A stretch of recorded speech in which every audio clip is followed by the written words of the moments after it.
Hi friends, इस video में हम बात करेंगे company call JK tyre and industry. So ये कंपनी करती क्या है, पहले बिजनेस मॉडल समझ लेते हैं। तो सिंपल बिजनेस मॉडल है, वो टायर बनाते हैं, टायर बनाने का काम करते हैं और टायर को सेल करते हैं।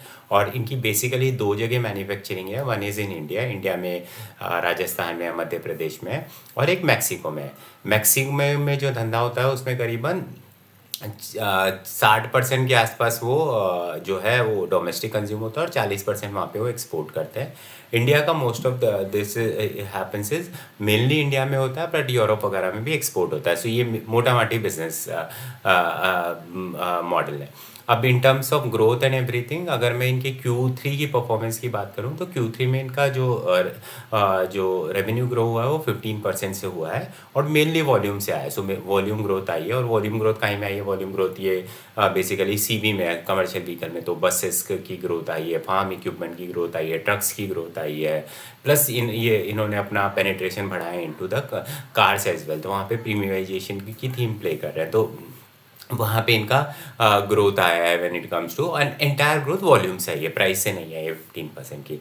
नाउ ये तो 15% वॉल्यूम इसकी रेवेन्यू की ग्रोथ का आई है, बट रेवेन्यू की ग्रोथ 15% आई है। बट एबिटा की ग्रोथ की मैं बात करूँ तो एबिटा की ग्रोथ कुछ 82% आई है। उसका रीज़न क्या है कि इनका जो एबिटा मार्जिन है वो कुछ 4.5%, 4.2% से इंक्रीज हो गया है। उसका रीज़न क्या है? उसके दो तीन रीज़न बताए मैनेजमेंट में। एक है raw material prices, which is basically rubber in case of tyre, वो काफ़ी सप्रेस है। दूसरा वो बोल रहे हैं उनकी कैपेसिटी यूटिलाइजेशन 90% के आसपास चल रही है। और तीसरा वो प्रीमियमाइजेशन का प्ले कर रहे हैं, where in the rates are better. So वहाँ पे उनको काफ़ी लीवरेज मिल रहा है। तो इस वजह से उनका ओवरऑल एबिटा मार्जिन इंप्रूव हो गया है, जो कि अराउंड 14% के आसपास आ गया, 13.8 के आसपास आ गया, जो कि लास्ट ईयर सेम टाइम पे इट वॉज अराउंड 11%। सो वहाँ पे उनको काफ़ी फ़ायदा हुआ है। इसके अलावा पैट डेप्रीशिएशन वगैरह सेम है, बट कंसिडरिंग उसका पूरे का लीवरेज मिल गया, तो पैट का ग्रोथ अराउंड मतलब जो का ग्रोथ कुछ 2.76 टाइम हुआ है। मतलब ₹1 का जो आता, ₹1 का जो पैट आता था वो अभी 3.76 आ रहा है। तो इस तरीके से ओवरऑल नंबर्स की ग्रोथ काफ़ी डिसेंट हुई है। नाउ अगर मैं इस नंबर्स के बेसिस पे अगर फ्यूचर की बात करूं, Q4 की बात करूं और नेक्स्ट ईयर की बात करूं, तो मैनेजमेंट से इस तक Q4 as well as next year में भी उनका जो ग्रोथ है वो 15% के आसपास रहने वाला है। तो which means they are going to grow by 15% in terms of volume, and they are saying the pricing and everything will remain decent because industry as a whole, चाहे सीएट की बात करें चाहे जेके टायर की बात करें, ओवरऑल कैपेसिटी कंस्ट्रेंट है। मतलब ओवरऑल सब जगह पे कैपेसिटी कंस्ट्रेंट होने की वजह से प्राइसिंग में इम्प्रूव। एंड दूसरा रॉ मटेरियल प्राइस के परस्पेक्टिव से मैनेजमेंट इज कंफर्टेबल कि जो current level of raw material prices है वहीं पे रहेंगे।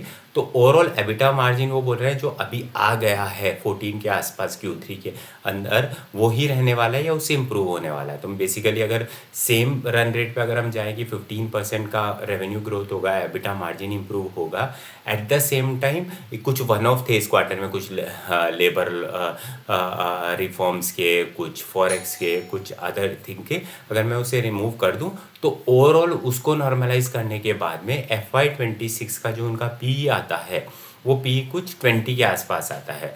और 20 का पी पे company saying that the profit can grow as high as 100% time और more than 100% time, revenue will grow by 15%. So it seems to be a good story when it comes to overall valuation and everything.